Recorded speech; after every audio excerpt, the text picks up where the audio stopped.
नमस्कार दोस्तों, मैं अजय गुप्ता फिर से हाजिर हूँ आपके सामने एक बार फिर से लेकर नुक्कड़ और नुक्कड़ पर जमघट कहानियों का।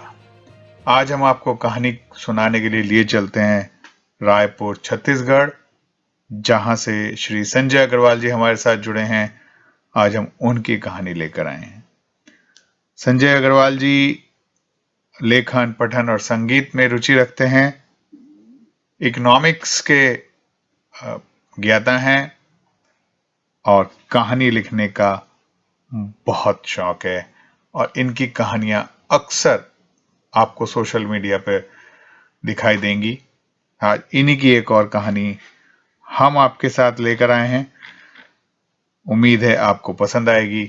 कहानी का नाम है घोंसला।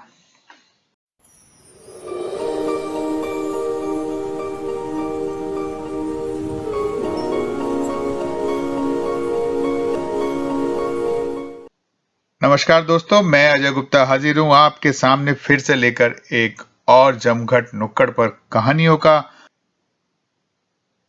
पूरा बालकनी में बैठे हुए एयर कंडीशन के पाइपों में बने हुए घोंसले को देख रहे थे।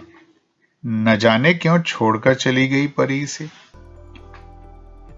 4 दिन के लिए ही तो गए थे वो अपने घर से बाहर, अपने रिश्तेदार की यहां शादी में।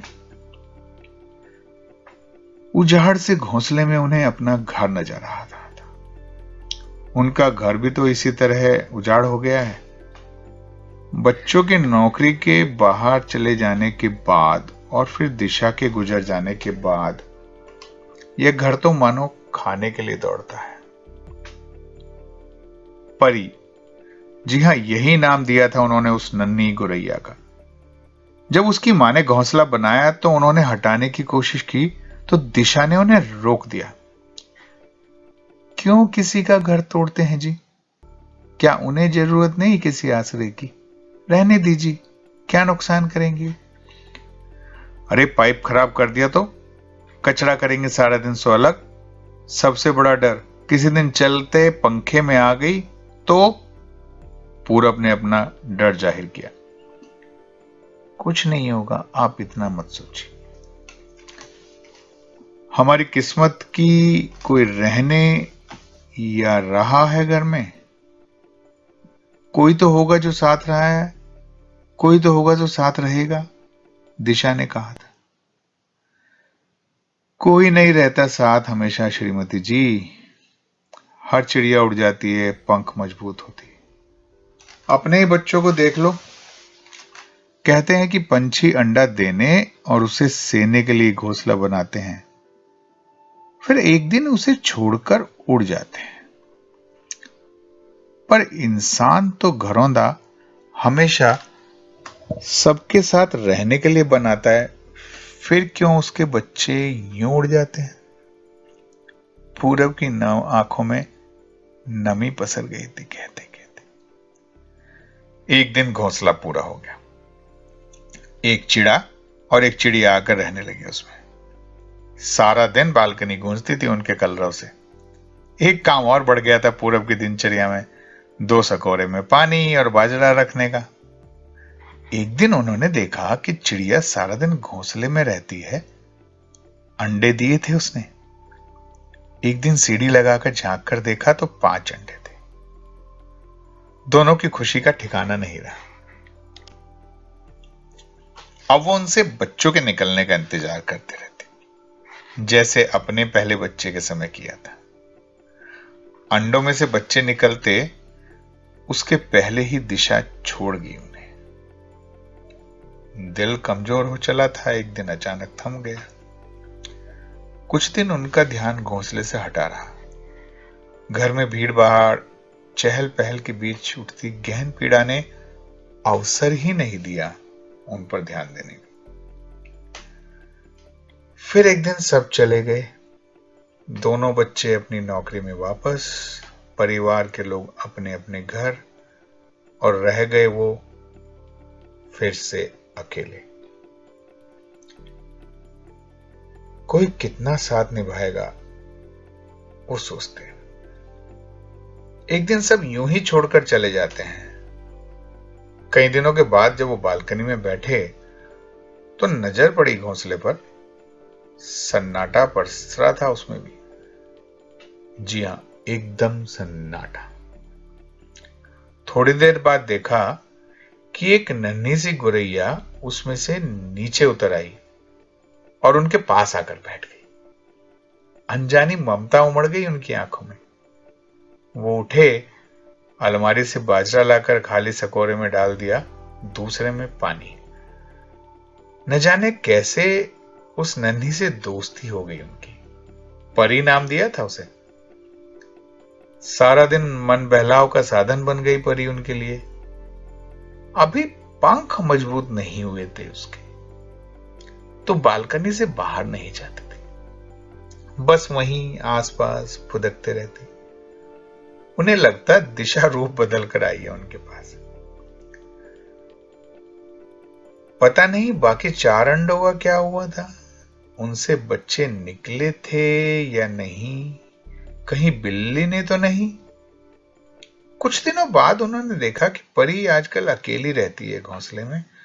उसके माता पिता नहीं दिखाई देते। शायद अब उन्हें नए घोंसले की जरूरत थी। परी के पंख मजबूत होने लगे थे तो छोटी मोटी उड़ान भरने लगी थी आसपास। पर जब भी वो बालकनी में आकर बैठते, वो उनके आसपास ही फुदकते रहते। उसकी चहचहाट पूरब के चेहरे पर मुस्कान भर लाती थी। पूरब को दोनों बेटे बुला रहे थे अपने घर रहने के लिए, और वो जाना नहीं चाहते थे घर छोड़कर। दिशा को समय ही कितना हुआ था। उन्हें लगता यहीं कहीं छिपी हुई है वो। लगातार नजर रखती है उन पर।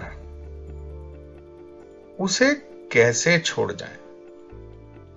फिर सारा जीवन बीता है जिस शहर में, उसे कैसे अलविदा कह दें। वो कोई चिड़िया थोड़े ही हैं जो वक्त के साथ घोंसले बदल दें। कई घंटे गुजर गए। जी हां, कई घंटे गुजर गए, पर परी का कोई अता पता नहीं। पूरब को चिंता हो रही कि कहीं वो भी तो उन्हें छोड़कर नहीं चली गई। दोनों सकोरे खाली पड़े थे, उन्हें भरा, मोबाइल पर दिशा का पसंद का गाना लगाया और आंख बंद कर आराम कुर्सी पर बैठ गए। थोड़ी देर बाद उन्हें एहसास हुआ कि कोई है वहां पास में। आंख खोलकर देखा तो परी पानी के सकोरे में बैठी मस्ती कर रही थी, और उसके साथ एक चिड़िया और है। पूरब को लगा जीवन फिर से शुरू हो रहा है। फिर जल्द घोंसले में नए अंडे आएंगे और उनमें से नए चूजे निकलेंगे। ये घोंसला फिर से आबाद हो जाएगा। जीने के लिए बड़ी उम्मीद नहीं, बस एक छोटी सी खुशी की जरूरत होती है, उन्होंने सोचा। अपने पोते को यह खुशी देने के लिए, इस खुशखबरी को सारी दुनिया से शेयर करने के लिए वो मोबाइल उठाकर कॉल करने लगे। उनके चेहरे पर आज एक फिर से बड़े समय के बाद लंबी मुस्कान थी। तो दोस्तों, ये थी कहानी घोंसला। आपको कहानी कैसी लगी आप जरूर बताइए। हमारे चैनल को लाइक, शेयर और सब्सक्राइब करना ना भूलें, क्योंकि आपका यह सहयोग हमें आगे बढ़ने के लिए बहुत ऊर्जा देता है। जी हां, कहानियां सुनते रहिए। कहानियां सुनते रहने के लिए नुक्कड़ पर आते रहिए, जमघट लगाते रहिए। और अगर आप चाहते हैं कि आप किन्हीं उन लोगों की कहानियां सुने जिन्हें आप जानते हैं, जो कहानियां लिखते हैं, तो उन्हें हमारे संपर्क में जरूर लाइए। हमारा ईमेल आईडी डिस्क्रिप्शन में नीचे मिलेगा। जाने से पहले एक बार लाइक, शेयर, सब्सक्राइब करने के बाद घंटी दबाना ना भूलिएगा, ताकि अगली कहानी रिलीज होने के वक्त आपको एक नोटिफिकेशन दे। चलिए, मिलते हैं अगली कहानी के साथ बहुत जल्द। तब तक के लिए नमस्कार।